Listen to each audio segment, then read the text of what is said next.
मित्रांनो, राज्यातील आर्थिक संकटात असलेल्या शेतकऱ्यांसाठी अतिशय महत्त्वाचा असलेला आणि संपूर्ण राज्यातील शेतकऱ्यांच्या याकडे लक्ष लागून असलेला एक महत्त्वाचा विषय म्हणजे शेतकरी कर्जमाफी।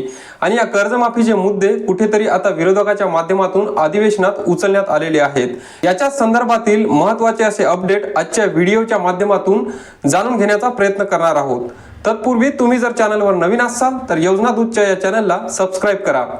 मित्रांनो, एकंदरीत बीडच्या सरपंचाच्या हत्याचं प्रकरण, परभणी येथे झालेल्या संविधान विटंबनाचं प्रकरण या सर्व गंभीर विषयामुळे आता शेतकऱ्यांचे विषय कुठेतरी या अधिवेशनामध्ये दाबले जात आहेत का, अशा प्रकारची परिस्थिती निर्माण झाली होती। त्या प्रकारचं वातावरण तापलेलं होतं। तशीच चर्चा आता विधिमंडळामध्ये सुरू होती आणि याच पार्श्वभूमीवरती शेतकऱ्यांच्या प्रश्नांचं आता काय होणार असं सगळ्यांना वाटू लागलं होतं। सर्व शेतकऱ्यांचे याकडे लक्ष लागले होते। मित्रांनो, याच पार्श्वभूमीवरती काल झालेल्या कामकाजामध्ये राज्यपालाचे अभिवाचन आहे। या अभिवाचनावरती चर्चा घेण्यात आली। यामध्ये झालेल्या चर्चेदरम्यान विरोधी पक्षाच्या माध्यमातून जोरदार हल्लाबोल करण्यात आला, ज्याच्यामध्ये आपण पाहिलं होतं की निवडणुकीपूर्वी देण्यात आलेल्या घोषणापत्रामध्ये, वचननाम्यामध्ये शासनाच्या माध्यमातून शेतकऱ्याचे सरसकट 3 लाख रुपयापर्यंतचे कर्जमाफी केली जाईल आणि पहिल्याच कॅबिनेटमध्ये याच्या संदर्भातील निर्णय घेतला जाईल, अशा प्रकारचे वारंवार या ठिकाणी सांगण्यात आले होते। आणि याच पार्श्वभूमीवरती आता हा निर्णय कधी होणार, शेतकऱ्यांना कर्जमाफी कधी दिली जाणार आणि जर दिली जाणार असेल तर या अभिभाषणामध्ये याचा उल्लेख का करण्यात आला नाही, अशा प्रकारचे प्रश्न विजय वडेट्टीवार यांच्या माध्यमातून उचलण्यात आले आहेत। मित्रांनो, एकंदरीत सध्याची परिस्थिती जर आपण पाहिली तर गेल्या कर्जमाफीपासून आतापर्यंत म्हणजेच 2019 ते 2024 या कालावधीमध्ये अनेक थकीत कर्ज निर्माण झालेले आहेत। त्यांच्यामध्ये काही शेतकऱ्यांचे नवजुनं करण्यात आलं, काही शेतकऱ्यांचं रिस्ट्रक्चरिंग करण्यात आलं। त्याच्यामुळे ते शेतकरी वगळून जे शेतकरी कर्जमाफीमध्ये बसू शकतात असे थकीत कर्ज असलेले 3 लाख रुपयापर्यंत जर कर्जमाफीसाठी शेतकरी घेतले तर साधारणपणे 16 लाखापेक्षा जास्त शेतकरी आणि 40,000 कोटी रुपयांचा निधी या कर्जमाफीसाठी लागू शकतो। मग अशा प्रकारच्या एवढ्या मोठ्या तरतुदी संदर्भात कुठेही चर्चा करण्यात आली नाही किंवा त्याचा उल्लेख करण्यात आलेला नाही। म्हणजे शेतकऱ्याची कर्जमाफी केली जाणार की नाही, शासनाने दिलेला शब्द पाळला जाणार का, हा एक प्रश्न आता विरोधी पक्षाच्या माध्यमातून उचलण्यात आलेला आहे। त्याच्यामुळेच हा शेतकऱ्याचा प्रश्न दाबला जाईल का किंवा दाबला का किंवा याचा कोणी उल्लेख करणं, हा एक जो शेतकऱ्याला पडलेला प्रश्न होता, आता कुठेतरी पुन्हा एकदा चर्चेत आला आहे आणि आता पुन्हा एकदा शेतकऱ्याची कर्जमाफी ही जोर पकडणार आहे। मित्रांनो, याचबरोबर आपण जर पाहिलं तर राज्यामध्ये सोलार योजना राबवली जात आहे। शेतकऱ्यांना अतिशय मोठ्या प्रमाणात सोलार पंप मिळावी ही अपेक्षा आहे, कारण विजेचा लपंडाव, विजेची उपलब्धता नसणे, सततच्या ट्रान्सफॉर्मर बिघाडी या सर्वांमुळे शेतकऱ्यांना सिंचन करता येत नाही। ज्या शेतकऱ्यांकडे सोलर आहे त्यांचं दिवसा सिंचन चांगलं होतं।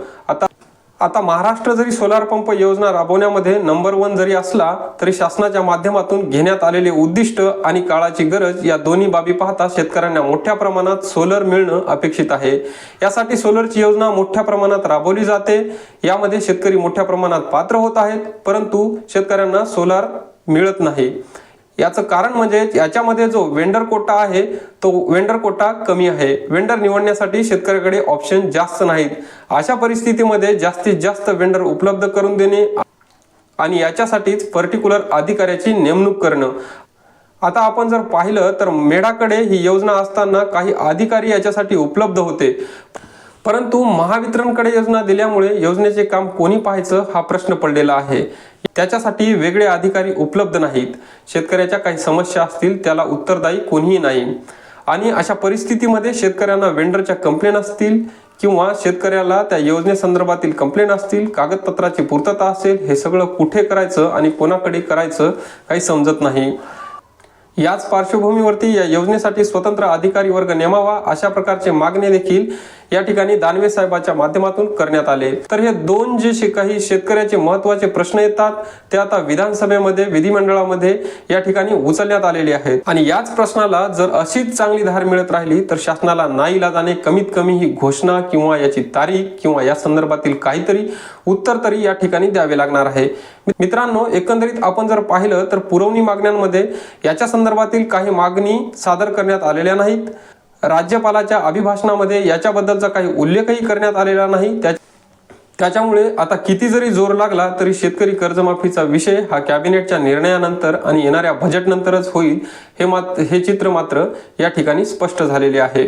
परंतु शासनाने शेतकऱ्याची परिस्थिती जाणून घेणं गरजेचे आहे। जवळजवळ 1800 पेक्षा जास्त शेतकऱ्यांच्या आतापर्यंत आत्महत्या झालेल्या आहेत। गेले 2-3 वर्ष अतिशय हलाखीची गेलेली आहेत। याच पार्श्वभूमीवरती लवकरात लवकर याच्या संदर्भातील काही घोषणा, याच्या संदर्भातील काही निर्णय घ्यावा, जेणेकरून शेतकऱ्याकडे जे काही वसुलीचा तगाता लावलेला आहे किंवा शेतकऱ्यांना जो एक मोठा भार या ठिकाणी दिसतोय तो कुठेतरी थोडासा हलका होईल। आणि यापुढचे काही निर्णय असतील, म्हणजे समजा कर्ज भरायची का, बँकेला उत्तर द्यायचे का, भरायचे नाहीत, हे सगळं कुठेतरी क्लिअर होईल आणि त्यावरती काहीतरी एक हालचाली केल्या जातील।